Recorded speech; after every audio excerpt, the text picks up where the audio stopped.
She told me my wife was cheating with her husband. And for a moment I couldn't even breathe. I had always trusted my wife blindly, never imagining she would ever cross that line. But the woman standing in front of me, Sarah, looked too devastated, too exhausted, too real for it to be a lie. She held her phone in her trembling hands, showing me messages that shattered every bit of peace I had left. My knees felt weak, and I had to hold onto the counter just to stay upright. The hours after that revelation felt like a blur. I confronted my wife, and she didn't deny it. She didn't even pretend to be shocked. The casual shrug she gave me hurt more than the betrayal itself. It was as if everything we had built meant nothing to her. I left the house that night with nothing but my keys and a storm inside my chest.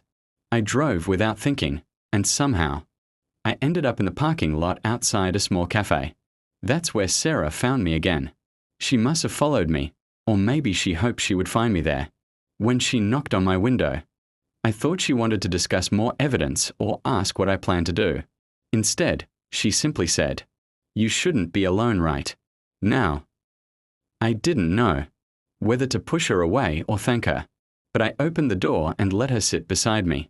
We talked for hours, sharing the same pain from different angles. Her husband had been lying to her for months, using work trips as an excuse to meet my wife. Sarah's voice cracked when she spoke about their kids, their home, their plans for the future. Listening to her, I realized I wasn't the only one whose world had fallen apart. Somehow, that made it a little easier to breathe. It felt like we were holding on to each other simply to stay afloat. When the sky started to lighten, she asked me if I wanted breakfast. It was such a normal question in such a broken moment that I almost laughed. But I nodded, and we walked inside the cafe together. She ordered for both of us because my mind was still lost somewhere between anger, shock, and emptiness. The warmth of the food and the quiet chatter around us made the pain feel less sharp, even if only for a while. After breakfast, we exchanged numbers. I didn't expect anything from it. I thought she was just being kind, offering support because we were both victims of the same betrayal. But later that evening, she called and asked if we could meet again. This time, she sounded more steady, more collected, and I found myself wanting to hear her voice a little longer. Maybe I needed someone who understood exactly what I was going through. We met at a park and walked without any destination. She told me she had confronted her husband, and he tried to turn everything around on her. Classic manipulation, she said with a bitter smile. Somehow, her strength gave me strength too. I realized I had been blaming myself, wondering what I did wrong, whether I had been enough. But hearing her talk made me see the truth. Some people change. Over the next few days, we talked constantly. Message after message, call after call, we became each other's support system. She made me laugh again, something I didn't think was possible so soon after the betrayal.